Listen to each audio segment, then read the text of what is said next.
Hay momentos donde no se cae una sola cosa, se cae todo al mismo tiempo. La salud, la relación, el dinero, la persona que sostenía algo importante, la certeza de que sabías cómo iba a continuar, todo en el mismo periodo, como si el piso hubiera cedido de golpe, en lugar de agrietarse poco a poco. Y en esos momentos la pregunta que llega no siempre es ¿por qué? La pregunta más profunda, la que pocas personas se atreven a decir en voz alta, es esta: ¿dónde está Dios cuando todo se derrumba? Hoy vamos a hablar de eso, no de manera que minimice lo que está pasando, sino de manera que muestre lo que la Biblia dice sobre lo que Dios hace exactamente cuando las cosas se caen. Quédate. Lo primero que necesito decirte es algo honesto sobre lo que este mensaje no va a decir. No voy a decirte que todo tiene un propósito que entenderás perfectamente después. A veces sí, a veces no, o no completamente, o no en esta vida. No voy a decirte que todo va a salir bien exactamente como lo esperas. La Biblia no promete eso de esa manera. Lo que sí voy a decirte es lo que la Biblia muestra sobre el carácter de Dios en los momentos donde todo se derrumba. Y eso, aunque no resuelve el dolor, puede cambiar la postura desde la que Rosa lo atraviesa. La Biblia tiene algo específico que decir sobre los momentos de derrumbe, no como teoría, como la experiencia de personas reales que también lo vivieron y que registraron lo que encontraron en medio de eso. El Salmo 46 comienza con estas palabras: Dios es nuestro amparo y fortaleza, nuestro pronto auxilio en las tribulaciones. Por tanto, no temeremos aunque la tierra sea removida y se traspasen los montes al corazón del mar. Aunque la tierra sea removida, aunque los montes se traspasen, no si la tierra se remueve, aunque, asumiendo que ocurre. Y en ese aunque hay algo disponible que no depende de que las circunstancias sean estables. Amparo, fortaleza, pronto auxilio. Eso no es la promesa de que la tierra no se removerá. Es la promesa de que cuando se remueva hay algo que no cede. Y antes de seguir, escríbeme una sola palabra que describa lo que está derrumbándose en tu vida en este momento. Solo una, para que este mensaje tenga un contexto concreto mientras lo escuchas. Hay una historia en la Biblia que muestra lo que Dios hace cuando todo se derrumba de una manera que pocas veces se enseña desde este ángulo. Job. No el Job del final que recibe de vuelta más de lo que perdió, el Job del medio, el que está sentado en el montón de ceniza, el que perdió a sus hijos, su salud, sus posesiones y que tiene a 3 amigos que intentan explicarle por qué le pasó lo que le pasó con teorías teológicas que suenan bien pero que no ayudan. Y hay algo que ocurre en el libro de Job que es de lo más extraordinario de toda la Biblia, pero que requiere leerlo completo para verlo. En los capítulos finales Dios le responde a Job, no con las explicaciones que Job esperaba, con preguntas. ¿Dónde estabas tú cuando puse los fundamentos de la tierra? ¿Has entrado tú hasta las fuentes del mar? ¿Has considerado hasta las anchuras de la tierra? No son respuestas, son preguntas que apuntan hacia algo, hacia la magnitud de lo que existe más allá de lo que Job puede ver de donde está, hacia la realidad de un Dios que opera en una escala que ningún ser humano puede captar completamente desde adentro de sus propias circunstancias. Y la respuesta de Job a ese encuentro con Dios es impresionante. No dice, ahora entiendo por qué me pasó lo que me pasó. Dice, de oídas te había oído, pero ahora mis ojos te ven. No comprensión del por qué, visión de quién. Y eso fue suficiente para Job para seguir. ¿Reconoces algo de eso? Ese momento donde la pregunta ya no es por qué, sino quién está aquí conmigo en esto. Si lo que acabas de escuchar te tocó, regálame un like, no por mí, por quien está en su propio montón de ceniza y que necesita saber que Dios está en ese momento aunque no se explique. Hay 4 cosas que Dios hace cuando todo se derrumba que la Biblia muestra de manera consistente. No promesas de resultados específicos. Realidades sobre el carácter de Dios que están disponibles en el derrumbe. La primera, Dios está presente en el derrumbe, no llegará después, está en él. El Salmo 34 dice que el Señor está cerca de los quebrantados de corazón, no a cierta distancia consoladora, cerca, la misma palabra que describe proximidad física. Y hay algo más que ese Salmo dice que cambia el tono. Dice que el Señor guarda todos sus huesos, que ninguno de ellos es quebrantado. Esa imagen de los huesos no es solo metáfora, es la imagen de alguien que presta atención a los detalles de la persona que está en el quebranto. No presencia distante y general, presencia atenta al detalle. La segunda cosa que Dios hace cuando todo se derrumba. Dios puede construir con los escombros lo que no puede construir con lo que estaba intacto. Esto requiere cuidado al decirlo. No significa que el derrumbe era necesario o que Dios lo causó para producir algo mejor. Significa que Dios puede trabajar con el material del derrumbe de maneras que no siempre son visibles desde adentro del proceso.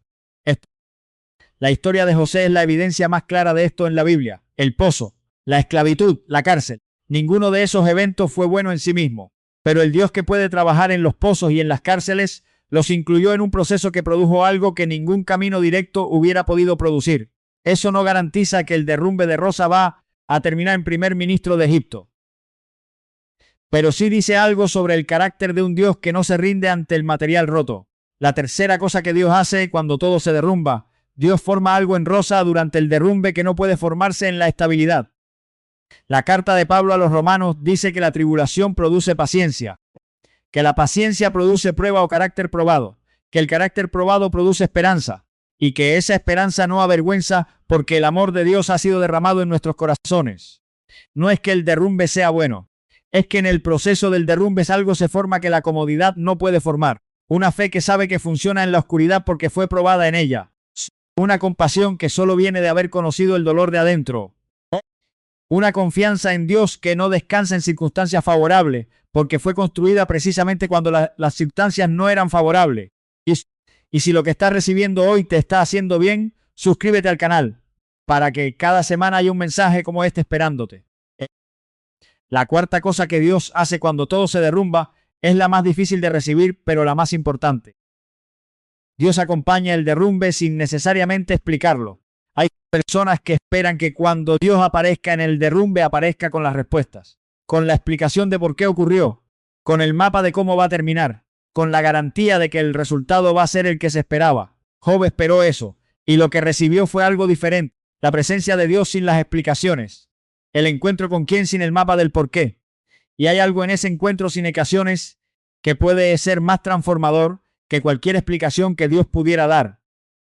Porque las explicaciones responden a la cabeza. La presencia llega al lugar donde el derrumbe ocurre, al corazón que está roto, a la fe que está tambaleando, a la persona que ya no tiene las fuerzas para pedir otra cosa que no sea que alguien esté ahí. Y Dios que estuvo en el montón de ceniza con Job puede estar también en el derrumbe de Rosa, no explicando, acompañando. Ahora mismo, quiero pedirte algo. Escríbeme en los comentarios. Dios actúa en mi derrumbe. Porque cuando lo escribes, estás declarando algo sobre la presencia de Dios en lo que está cayendo que puede cambiar la postura de tu corazón. 3 cosas concretas para esta semana. La primera, esta semana dale al derrumbe el nombre exacto que tiene. No la versión presentable de lo que está pasando, lo que realmente está cayendo. Y llévaselo a Dios con esas palabras exactas, no con el resumen espiritual, con la descripción honesta. Señor, esto es lo que se está derrumbando, esto específicamente. No sé cómo cargarlo, te lo traigo como está. Esa honestidad específica es lo que Job practicó. Y Dios dijo al final que Job había hablado lo recto. La segunda cosa, esta semana busca al menos una persona que sepa lo que está pasando, no para que lo resuelva, para que sepa. El derrumbe que se carga en completo aislamiento pesa diferente al que tiene al menos un testigo. Y la tercera cosa, esta semana lee el Salmo 46 completo, despacio, con atención específica a la frase, estad quietos y conoced que yo soy Dios. Estad quietos en el derrumbe, quietos, no pasivos, no resignados, quietos de la manera que permite escuchar algo que el ruido del derrumbe puede tapar. La voz de alguien que dice, yo soy Dios, y eso no cambió. Ahora el momento más importante de este mensaje. Hay algo en la arquitectura del Salmo 46 que pocas personas notan.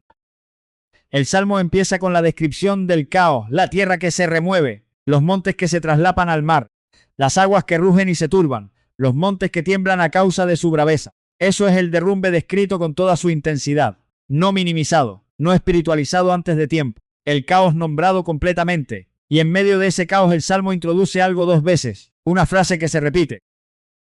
El Señor de los ejércitos está con nosotros, nuestro refugio es el Dios de Jacob, no antes del caos, en medio del caos, no como garantía de que el caos no ocurrirá, como certeza de que en el caos hay algo presente que el caos no puede tocar. Esa es la estructura del Salmo. Caos pero Dios, tierra removida pero Dios, aguas rugiendo pero Dios. Y esa estructura puede ser también la estructura de la semana de Rosa, no negando lo que se cae, sino añadiendo el pero Dios a todo lo que se nombra. La salud se deterioró, pero Dios está cerca de los quebrantados de corazón. La relación está rota, pero Dios guarda todos sus huesos. El futuro no se ve, pero el Señor de los ejércitos está conmigo. Eso no es pensamiento positivo, es la fe que la Biblia describe, que no niega la realidad del caos, que añade a esa realidad la presencia de quien no es movido por el caos. quiero que hagas algo conmigo ahora. Pon una mano sobre tu corazón. Piensa en lo que se está derrumbando en este momento y repite conmigo estas palabras. Señor, todo esto se está cayendo y no siempre sé cómo seguir cuando cede el piso. Te traigo el derrumbe exactamente como está, sin ordenarlo, sin la versión presentable, con todo lo que hay. Y en medio de esto recibo lo que tu palabra dice, que estás cerca de los quebrantados de corazón, que eres amparo y fortaleza en la tribulación, que aunque la tierra sea removida, tú no eres movido. No te pido que me expliques todo ahora, te pido que estés aquí, en esto, conmigo, que eso sea suficiente para este día. Amén. Sí. Mija, no sé exactamente qué se está derrumbando en tu vida esta semana, pero sé que el Dios que estuvo con Job en el montón de ceniza está también contigo en lo que está cayendo, no explicando necesariamente, acompañando. Y a veces eso es lo más que se puede pedir en el derrumbe, que alguien esté ahí. Ese alguien está. Antes de que te vayas, hay alguien en tu vida que también está en su derrumbe y que siente que lo atraviesa solo. Mándale este video. Y si todavía no te has suscrito, este es el momento, para que la próxima semana haya un mensaje esperándote. Y si este video te hizo bien, regálame un like, como un amén de alguien que encontró algo a qué aferrarse en el derrumbe. Que el Señor de los ejércitos que da con nosotros sea tu refugio esta semana. Aunque la tierra siga removida, aunque los montes sigan en el mar, aunque el derrumbe todavía no haya terminado, Él no es movido y no te vayas todavía. La próxima semana tengo para ti algo que conecta directo con lo que vimos hoy. Cómo seguir creyendo cuando Dios parece callado y el cielo parece lejano. Te espero aquí. Quiero profundizar en algo sobre el derrumbe que pocas personas dicen directamente. Sobre la diferencia entre los derrumbes que tienen una causa visible y los que llegan sin que nadie los causó de manera intencional. Hay derrumbes que tienen un responsable claro, alguien que traicionó, una decisión que sació mal, una situación que hubiera podido evitarse. Y en esos derrumbes hay al menos algo que procesar, aunque sea difícil. Una narrativa sobre qué ocurrió y por qué. Pero hay derrumbes que no tienen responsable claro. La enfermedad que llegó sin que nadie la causó. La pérdida económica producida por circunstancias que nadie podía controlar completamente. La muerte de alguien que era demasiado joven para morir según cualquier criterio humano razonable. Esos derrumbes sin responsable visible son en muchos sentidos los más difíciles de procesar, porque no hay a quien dirigir la pregunta del por qué. No hay una acción que corregir para que no vuelva a ocurrir. Solo el hecho bruto de que ocurrió. Y es exactamente en esos derrumbes donde la tentación de dirigir el por qué hacia Dios es más fuerte. ¿Por qué permitiste esto? ¿Por qué no lo impediste si podías? ¿Dónde estabas? La Biblia no sanciona esas preguntas como inapropiadas. Job las hizo, los salmistas las hicieron, Jeremías las hizo, y Dios los escuchó. Lo que la Biblia sí muestra es que esas preguntas honestas, dirigidas a Dios, tienen más posibilidad de encontrar algo que las preguntas guardadas adentro sin destinatario.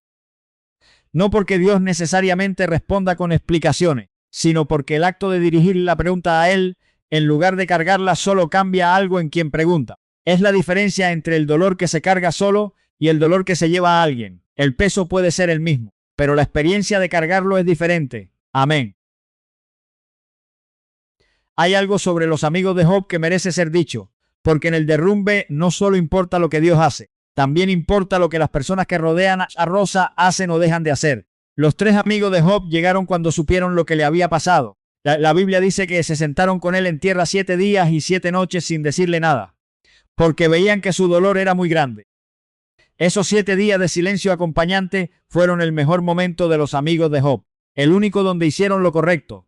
El problema empezó cuando abrieron la boca, cuando empezaron a explicar, a teorizar, a intentar resolver el dolor de Job con argumentos sobre por qué le pasó lo que le pasó. Elifaz, sufriste por algún pecado que cometiste. Bildad, tus hijos murieron por su propia culpa. Sofar, Dios te está castigando menos de lo que mereces. Cada uno con una explicación diferente, todas bien intencionadas, todas inútiles, todas añadiendo culpa al dolor en lugar de acompañarlo. Y Dios al final fue más duro con los amigos que con Job. Él le dijo a Elifaz, mi ira se encendió contra ti y tus 2 amigos, porque no habéis hablado de mí lo recto como mi siervo Job. Los que intentaron explicar el sufrimiento de Job desde teorías cómodas recibieron la reprensión de Dios. Job, que clamó, que cuestionó, que exigió respuestas, fue el que habló lo recto. Y eso dice algo para Rosa, que está en su derrumbe, sobre qué tipo de acompañamiento buscar y qué tipo rechazar con gentileza. Las personas que llegan con explicaciones rápidas de por qué le está pasando lo que le está pasando no siempre son el tipo de acompañamiento que el derrumbe necesita. Las que se sientan en silencio y dicen estoy aquí, a veces sí. No todas las personas que quieren ayudar saben cómo hacerlo. Y Rosa puede aprender a distinguir. Amén. Quiero hablar de algo sobre el derrumbe y el cuerpo, porque cuando todo se cae el cuerpo también lo registra. El estrés del derrumbe tiene consecuencias físicas reales. El sueño que no llega o que no descansa. El apetito que desaparece o que se descontrola. La tensión que se instala en el cuello y los hombros y que después de semana ya no se siente como tensión, sino como el estado normal. La energía que mengua sin razón aparente. Esos síntomas no son señal de poca fe. Son el cuerpo respondiendo a una carga que es demasiado para él solo. Y la Biblia tiene algo para decir sobre el cuerpo en el derrumbe que pocas veces se menciona en este contexto.